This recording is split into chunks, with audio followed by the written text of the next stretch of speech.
तुम next shift में आना। Sir please come. हम दोनों next. Success should not go to your head, but to your heart. Denver, the scent of my success.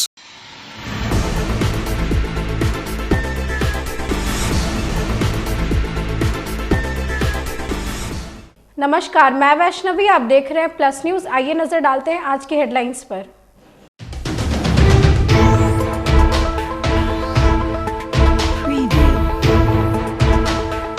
Patna high court ने बिहार में teacher transfer posting पर रोक लगाया।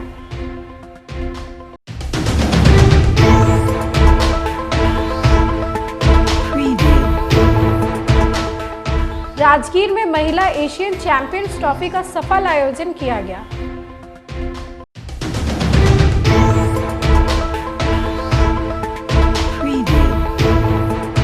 केंद्रीय मंत्री गिरिराज सिंह ने धर्म परिवर्तन को लेकर गंभीर आरोप लगाए।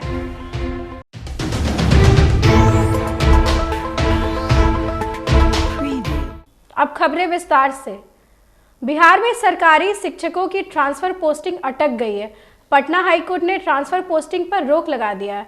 पटना हाईकोर्ट ने राज्य में शिक्षकों के स्थानांतरण और पदस्थापना पर तत्काल रोक लगाते हुए राज्य सरकार को 3 सप्ताह में स्थिति स्पष्ट करने का निर्देश दिया है। जस्टिस प्रभात कुमार सिंह ने इस संबंध में दायर याचिकाओं पर सुनवाई की है। सुनवाई के दौरान कोर्ट ने फिलहाल स्टे लगाया है। आइए जानते हैं पूरी खबर। हाँ, अभी जो माननीय न्यायालय के द्वारा आदेश आया है आज, वो ट्रांसफ़र पोस्टिंग पॉलिसी जो बिहार सरकार निकाली थी शिक्षा विभाग के द्वारा, तो उसमें रिजोल्यूशन था और गाइडलाइन था। रिजोल्यूशन जो था वो बिहार एक्सक्लूसिव टीचर रूल 2023 के जो प्रोविज़न है उसके बियॉन्ड जाकर के रिजोल्यूशन और गाइडलाइन दोनों निकाला गया था। उसी को हम लोगों ने चैलेंज किया था। हम लोगों ने अपना पक्ष माननीय न्यायालय के समक्ष रखा और उन्हें बताया कि रूल के कंट्रेरी जाकर के जो प्रोविज़न बने हैं ट्रांसफ़र पोस्टिंग के, वो कहीं से भी वैधानिक नहीं है, लीगल नहीं है, इसलिए इस पर तत्काल स्टे लगाने की कृपा की जाए। माननीय न्यायालय ने हम लोगों के पक्ष को सुना और उस पर विचार करते हुए तत्काल उस पर स्टे लगाया है। हम लोगों के पक्ष में हुआ है। माननीय हाईकोर्ट ने हम लोगों के पक्ष में स्वागत योग्य फैसला दिया है, क्योंकि ये जो ट्रांसफ़र पॉलिसी नियम थी हम लोगों के विरोध में थी। क्योंकि हम लोगों ने जो सक्षमता उत्तीर्ण किया था उसमें हम लोगों की नियमावली के अनुसार 3 जिले का ऑप्शन मांगा गया था। हम लोगों ने 3 जिले का ऑप्शन दिया था, जिसमें हम लोगों के मार्क्स के आधार पे हम लोगों का जिला अलॉट किया गया था और उस जिले के अलॉट के अनुसार हमारी पोस्टिंग नहीं हो रही थी। हमारी पोस्टिंग जबरन किया जा रहा था कि आपको 10 अनुमंडल का चॉइस देना है, जबकि हमारे एक प्रमंडल में 10 अनुमंडल नहीं है।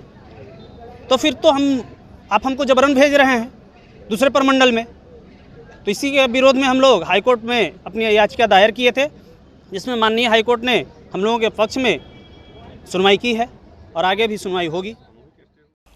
बिहार के राजगीर में महिला एशियन चैंपियंस ट्रॉफी का आयोजन किया गया। यह चैंपियंस ट्रॉफी डिजिटल दुनिया में भी नया कीर्तिमान स्थापित कर रहा है। इसने सोशल मीडिया पर अभूतपूर्व सफलता हासिल किया है। प्राप्त आंकड़ों के अनुसार टूर्नामेंट ने कुल 20 मिलियन उपयोगकर्ताओं तक पहुंच बनाई है। राजगीर खेल अकादमी के निदेशक रविंद्र संस्करण ने बताया कि इस टूर्नामेंट में न केवल खेल को बढ़ावा दिया है, बल्कि बिहार को वैश्विक खेल मानचित्र पर स्थापित किया है।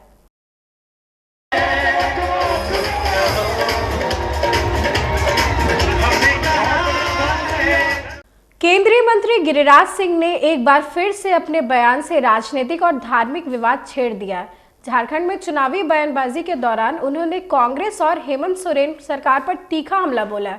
गिरिराज सिंह ने रांची को कराची और साहिबगंज को बांग्लादेश बनने से रोकने की बात कही है। उन्होंने देश में वोट जिहाद और धर्म परिवर्तन को लेकर भी गंभीर आरोप लगाया। उन्होंने बिहार के बक्सर में पादरियों द्वारा धर्म परिवर्तन के आरोप लगाए हैं और कहा कि महागठबंधन के नेता खास करके तेजस्वी यादव इस पर चुप है। की चिंता करें, अपने बहु बेटियों की चिंता करें। जो हालात हेमंत सोरेन ने कर दिए, कांग्रेस ने कर दिया है, वो रांची को कराची बनाना चाहते हैं।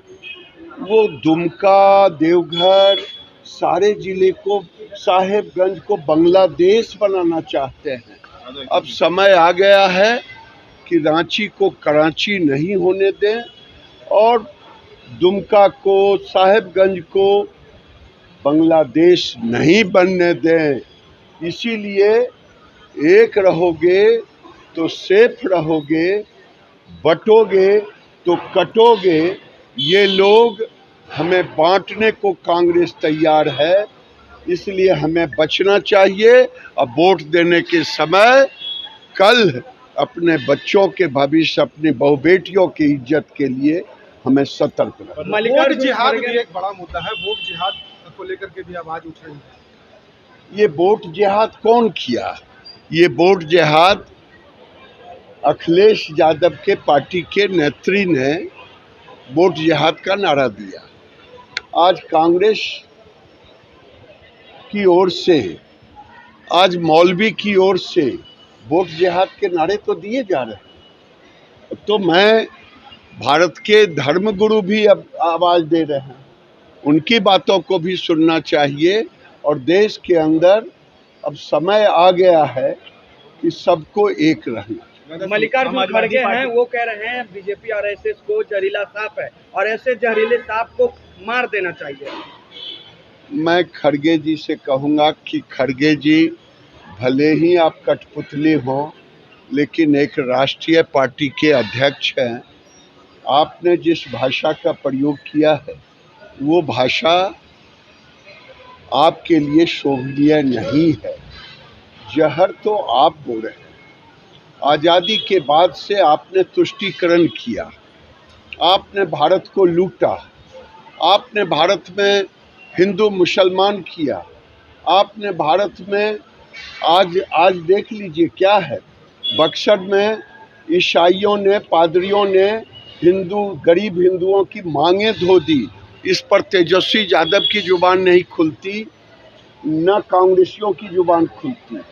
आज बेगूसराय हो या लखीसराय हो या बक्सर हो या मोतिहारी हो, ये खुलेआम ये सब हो रहा है। ये जहर अगर आपने बोया, आपके कारण हुआ। मैं यही कहना चाहता हूँ कि आप ऐसी भाषा का प्रयोग आपके लिए शोभनीय नहीं है। और तीसरी बात है, मैं धन्यवाद देता हूँ छत्तीसगढ़ के वक्फ बोर्ड के अध्यक्ष को, जिसने जहर पे रोक लगाने का काम किया। आरजेडी के राज्यसभा सांसद मनोज झा ने झारखंड चुनाव और बिहार उपचुनाव को लेकर बड़ा बयान दिया है। उन्होंने कहा कि 23 तारीख को जब झारखंड चुनाव के नतीजे आएंगे तो भाजपा और प्रधानमंत्री मोदी की जमीन खिसक जाएगी। इसके साथ ही उन्होंने हेमंत सोरेन सरकार की योजनाओं की प्रशंसा की है। मनोज झा ने पीएम मोदी पर जोरदार हमला बोलते हुए कहा कि प्रधानमंत्री को यह सोचना चाहिए कि देश का निर्माण कैसे किया जाए, लेकिन भाजपा आग लगाने की राजनीति के अलावा कुछ नहीं करती है। कैसे देखें, क्या माहौल वहाँ देखने को मिल रहा है? एक तरफा है, हेमंत सोरेन को जेल भेजना, उसके बाद जितनी योजनाएं लागू हुई, एक तरफा माहौल है। बीजेपी के पास सिवाय बांटने काटने के अलावा कोई दूसरा विकल्प नहीं है, और वो विकल्प हार जाए।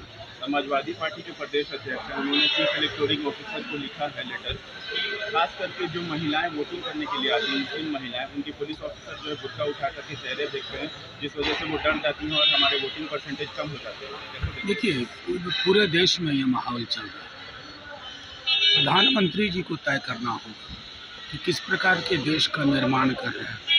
आप सबके प्रधानमंत्री नहीं प्रतीत होते, और ये दुख का विषय है। बिहार विधान में जो इलेक्शन कैंपेन में भाजपा ने जो वीडियो डाला है सर, उसको लेकर विवाद है। महबूबा मुफ्ती कह रहे हैं कि जहर उगल रहे हैं भाजपा। ये कोई नई बात थोड़ी ही है, इनको सिर्फ यही आता है, जहर उगलना, जहर की फसल लगाना। लेकिन अब इस जहर का काट जनता ने ढूंढ लिया। झारखंड के अभी 4 सीटों पर उपचुनाव हुए, यहाँ के नतीजे कैसे आप देखते हैं? बिहार में 4 सीटें, 20 तारीख के बाद 23 को जब नतीजे शुरू होंगे तो लोगों के पाँव के नीचे की ज़मीन निकल जाए। सर, राहुल गांधी ने एक रहेंगे सिर्फ रहेंगे नारे को कहा है कि जो नरेंद्र मोदी हैं वो सिर्फ अपने साथी यानी कि अमित शाह और अडानी को बचाना चाहते हैं इस नारे से। आप ये बताइए, आप अडानी के प्रति प्रधानमंत्री जी का स्नेह देख लीजिए, आपको साफ पता चल जाएगा कि प्रधानमंत्री जी के लिए अडानी से बड़ा मित्र कोई नहीं। उनकी पूरी पार्टी भी नहीं, सिर्फ अडानी और अमित शाह। बिहार सरकार के मंत्री नितिन नवीन ने झारखंड में भाजपा की सरकार बनने का भरोसा जताया। उन्होंने दावा किया कि 23 तारीख को जब चुनावी नतीजे आएंगे तो ये साफ हो जाएगा कि झारखंड में भाजपा की सरकार बनेगी। नितिन नवीन ने कहा कि हेमंत सोरेन की सरकार ने भ्रष्टाचार और कुशासन से जनता का विश्वास खो दिया है। वहीं बिहार के सरकारी अस्पतालों में हुई लापरवाहियों पर उन्होंने कहा कि सरकार दोषियों पर सख्त कार्रवाई करेगी।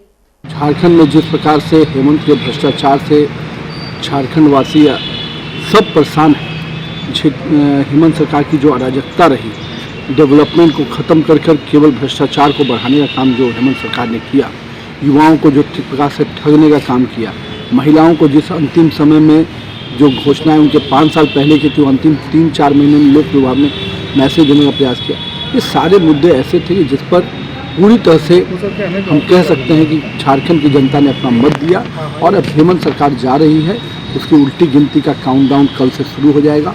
और मेरा ये मानना है कि इस बार भारतीय जनता पार्टी एनडीए गठबंधन 2/3 मेजोरिटी के साथ सरकार बनाएगी। वही पाई जाती तो निश्चित रूप से कार्रवाई होगी और हमेशा से माननीय मुख्यमंत्री का निर्देश रहा है कि इस तरह की लापरवाही को कहीं नहीं बख्शा गया है। और जिन लोगों ने भी इस प्रकार से जो दोनों मामले आपने बताए हैं, मुझे उम्मीद है कि स्वास्थ्य विभाग इसकी पूरी जांच कराकर तुरंत कार्रवाई करेगा।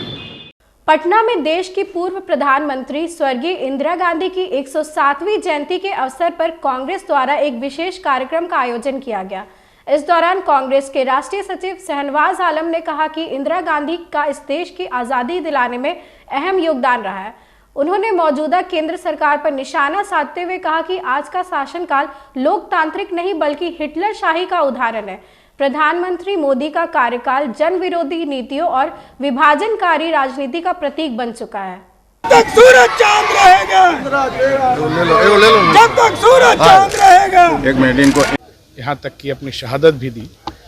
उनके बहुत सारे ऐसे काम थे जिसको बीजेपी पचा नहीं पाई, जिसमें से एक है संविधान का 42वां संशोधन, जिसके बाद उन्होंने संविधान के प्रस्तावना में समाजवाद और सेकुलर शब्द जोड़ा था। ये बड़े दुर्भाग्य की बात है कि प्रियम्बल में कोई बदलाव नहीं हो सकता, ये सुप्रीम कोर्ट अपने कई फैसलों में कह चुका है।